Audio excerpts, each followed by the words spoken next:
জ্যোতিষশাস্ত্র মতে আজকের গ্রহদের অবস্থান।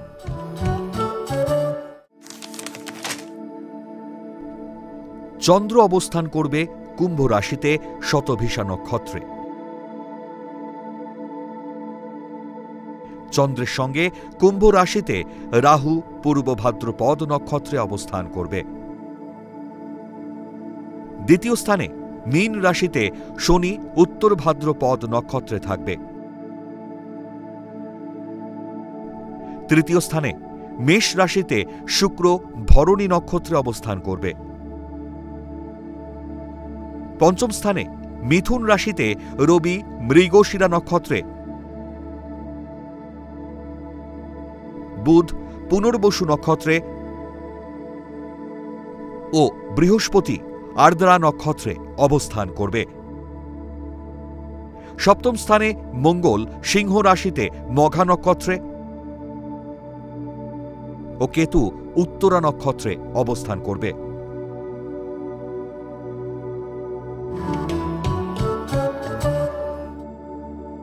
আজকের দিনে জন্মগ্রহণ করলে রাশি কুম্ভ, নক্ষত্র শতভিষা, তিথি কৃষ্ণা ষষ্ঠী,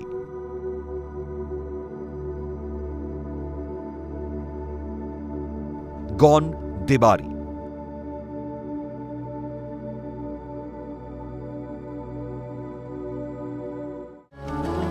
আজকের রাশিফল।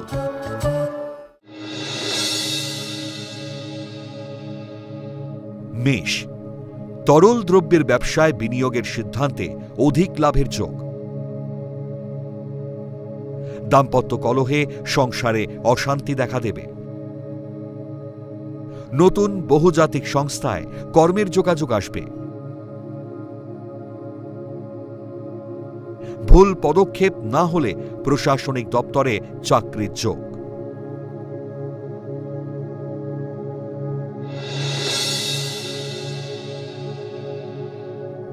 বৃষ, সন্তানের উচ্চশিক্ষার সুযোগ হঠাৎ হাতছাড়া হতে পারে। মানসিক হতাশা ও নার্ভের সমস্যা দেখা দিতে পারে। দীর্ঘ প্রচেষ্টা ও টালবাহানার পর কর্মের জটিলতা কেটে যাবে। পারিবারিক সহমতে গুরুত্বপূর্ণ কাজে সাফল্য লাভ।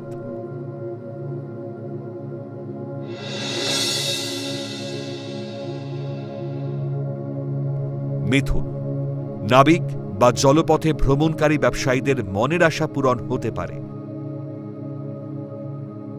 সহকর্মীদের শত্রুতা থেকে সাবধান।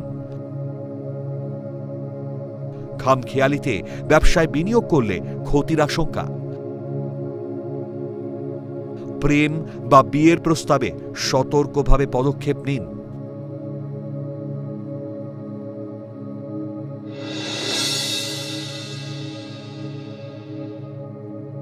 কর্কট, ব্যবসায়ীদের নতুন কাজের সুযোগ মিলতে পারে। আবেগে প্ররোচিত হয়ে গুরুত্বপূর্ণ সিদ্ধান্ত নেবেন না। কর্মস্থলে মানসিক স্থিতি ঠিক না থাকায় শত্রুর বৃদ্ধি যোগ। ঊর্ধ্বতন কর্তৃপক্ষের হস্তক্ষেপে সমস্যার সমাধান হবে।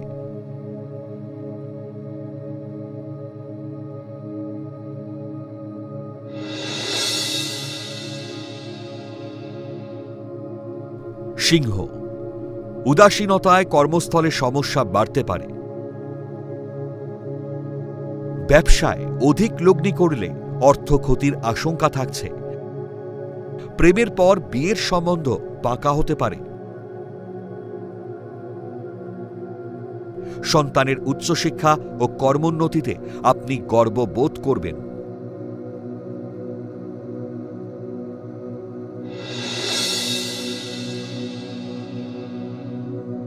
কন্যা, কর্মস্থলে সতর্ক না হলে শত্রুতা দেখা দিতে পারে। মাতৃ সম্পত্তি দখলে জ্ঞাতিদের বিরোধিতা দেখা দেবে। বদমেজাজি ও দৃঢ় আচরণের জন্য শুভযোগ হাতছাড়া হতে পারে। নিজের দায় অন্যের ওপর চাপাবেন না।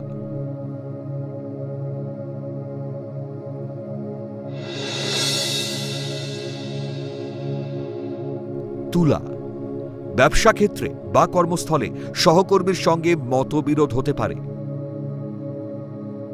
পুলিশ আধিকারিকদের কর্মে উন্নতির যোগ। খাদ্যদ্রব্যের ব্যবসায় অকল্পনীয় লাভের যোগ।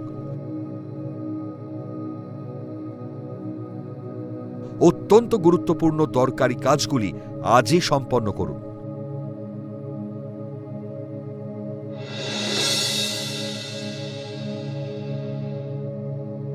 বৃশ্চিক, আর্থিক বা ব্যাংকিং সংস্থায় কর্মরত ব্যক্তিদের আয় বৃদ্ধির যোগ।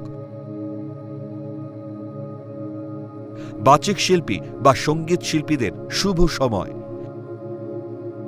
মানসিক জোর ও একাগ্রতায় কর্মস্থলের বিরুদ্ধ ভাব নিয়ন্ত্রণে আনবেন। আবেগ নয়, যুক্তিকে প্রাধান্য দিন।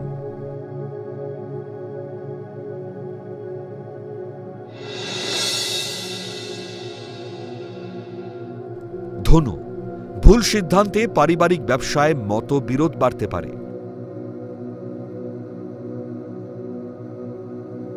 বোনেদের সঙ্গে বনিবনার অভাব হতে পারে।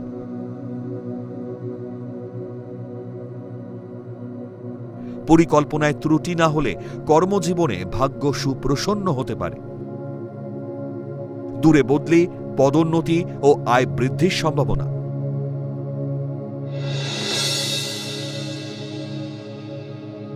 মকর, দূরদৃষ্টি ও বুদ্ধিমত্তার সঠিক সিদ্ধান্তে কর্মস্থলের হারানো গৌরব ফিরে পাবেন। তরল দ্রব্যের ব্যবসায় লাভ। শিক্ষক, শিক্ষানুরাগী, জ্ঞানী, পণ্ডিতদের সম্মান বৃদ্ধির যোগ। পারিবারিক দায় দায়িত্ব পালনে ব্যয়ের যোগ।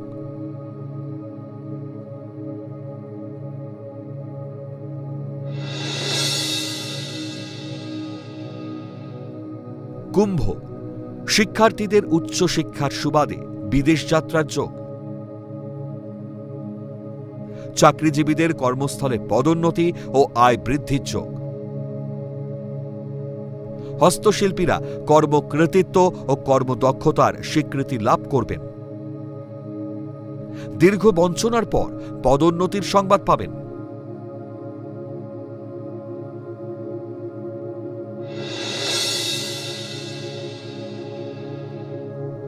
মীন, শেয়ার বা ফাটকা ব্যবসায় পরিকল্পনার ত্রুটিতে শুভ যোগ হাতছাড়া হতে পারে।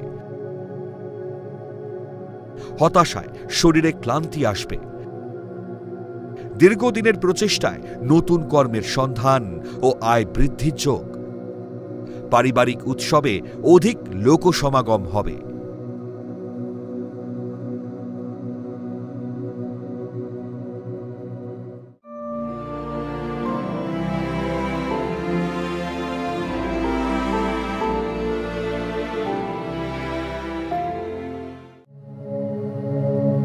রাহু কেতুর জন্ম কিভাবে হল?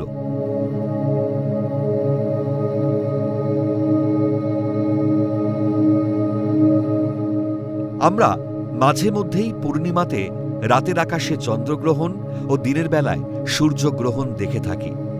কিন্তু প্রশ্ন হল, গ্রহণ কেন লাগে? বিজ্ঞান তার ব্যাখ্যা দিয়েছে বৈজ্ঞানিক ভাষায়। মা ঠাকুরমা দিদার মুখে শোনা, গ্রহণের সময় সূর্য ও চন্দ্রকে রাহু ও কেতু গিলে খায়। সেই রাহু কেতু কে? হিন্দু শাস্ত্র কি বলছে? হিন্দু পৌরাণিক ব্যাখ্যাই বাকি। আজ জানব সেই ইতিহাস। দুর্বাসা মুনির অভিশাপে দেবতারা তাদের অমরত্ব হারিয়ে ফেলে। তখন অসুররা দেবতাদের বিরুদ্ধে যুদ্ধ ঘোষণা করলে দেবতারা স্বর্গ ছেড়ে পালিয়ে যায়। দেবতারা তখন ভয়ে ভীত হয়ে বাঁচার জন্য ব্রহ্মার কাছে ছুটলেন। ব্রহ্মা বিষ্ণুর নিকট যেতে বললেন। শ্রী বিষ্ণু দেবতাদের পরামর্শ দিলেন, দুধসাগর মন্থন করলে অমৃত উঠবে, সেই অমৃত পান করলে আবার তোমরা অমরত্ব লাভ করবে। অমরত্ব লাভের আশায় অসুররাও সমুদ্র মন্থন করতে রাজি হলেন। মান্দারা পর্বতকে দণ্ডায়মান লাঠি, নাগা অর্ধ মানুষ অর্ধ সাপ, বাসুকী নাগকে দড়ি হিসেবে ব্যবহার করা হল। সাপের মাথার দিক ধরলেন অসুরেরা, আর লেজের দিক ধরলেন দেবতারা। সমুদ্র মন্থনের পর যে অমৃত উঠল তার ভাগীদার অসুররাও। অমৃত ভাগাভাগি নিয়ে অসুর ও দেবতাদের মধ্যে আবারও ভীষণ যুদ্ধ হল। অমৃত ভাণ্ড দানবদের দখলে চলে গেল। নিরুপায় হয়ে দেবতারা ব্রহ্মার শরণাপন্ন হলেন। ব্রহ্মা নারায়ণকে দায়িত্ব দিলেন সমস্যার সমাধান করতে। নারায়ণ মোহিনী স্বরূপ ধারণ করে অসুরদের বশ করে ফেললেন এবং চালাকির দ্বারা অমৃত ভাণ্ড হাতিয়ে নিলেন। সমুদ্র মন্থন থেকে উঠে আসা দেবী লক্ষ্মী নারায়ণের স্ত্রীকে দায়িত্ব দেওয়া হল অমৃত দেবতাদের মধ্যে ভাগ করে দেওয়ার জন্য। দেবতারা একদিকে সারিবদ্ধভাবে বসলে অসুররা বসলেন অন্যদিকে। দেবতারা যখন অমৃত খাওয়ার জন্য সারিবদ্ধভাবে বসলেন, ঠিক তখন শরভানু নামে একজন অসুর দেবতার ছদ্মবেশে দেবতাদের মাঝে বসে অমৃত খাওয়া শুরু করলেন। ঘটনাটা চন্দ্র ও সূর্যের দৃষ্টিগোচর হল। চন্দ্র ও সূর্য নারায়ণকে জানালেন। নারায়ণ তখন তার সুদর্শন চক্র দ্বারা শরভানুর মুণ্ডচ্ছেদ করেন। এই মুণ্ডচ্ছেদের ফলে অমৃত চারিদিকে ছড়িয়ে পড়ল। শরভানু মুখে অমৃত খেয়েছিল, তাই তার মাথা জীবিত, আর এই মাথাই হল রাহু, এবং শরভানুর ধর হল কেতু। জ্যোতিষশাস্ত্র মতে রাহুর দৃষ্টি আছে, কিন্তু কেতুর কোনো দৃষ্টি ক্ষমতা নেই। সেই পৌরাণিক কাল থেকেই শরভানু রাহু, চন্দ্র ও সূর্যকে শত্রু মনে করে। সুযোগ পেলেই রাহু চন্দ্র ও সূর্যকে গিলে খায়। একেই বলে চন্দ্রগ্রহণ ও সূর্যের গ্রহণ। এইভাবেই জন্ম হল রাহু ও কেতুর।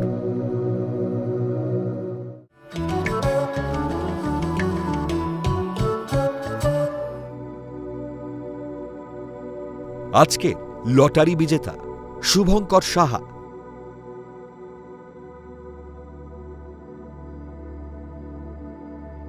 জন্ম তারিখ 23-10-1996। জন্ম সময় সকাল 10:50। জন্মস্থান কলকাতা।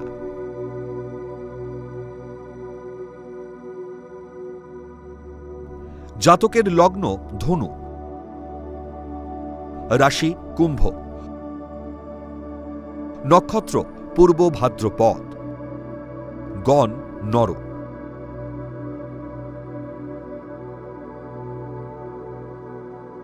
টেকনিক্যাল শিক্ষা গ্রহণ করলে ভালো চাকরির সম্ভাবনা। জাতকের লগ্নে বৃহস্পতি থাকায় প্রচুর পরিমাণে আত্মবিশ্বাস থাকবে। চতুর্থ স্থানে শনি ও কেতু থাকায় সমস্ত কাজে দেরি হবে।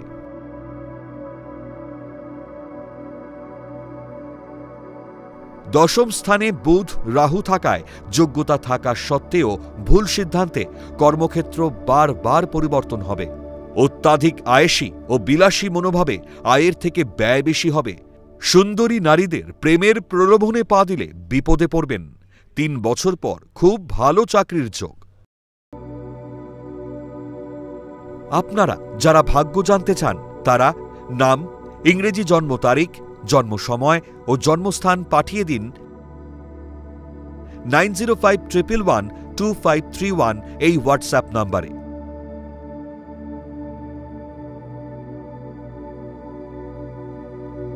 লটারি প্রাপ্ত বিজেতার ভাগ্য বিচার করে প্রচার করব পরবর্তী পর্বে।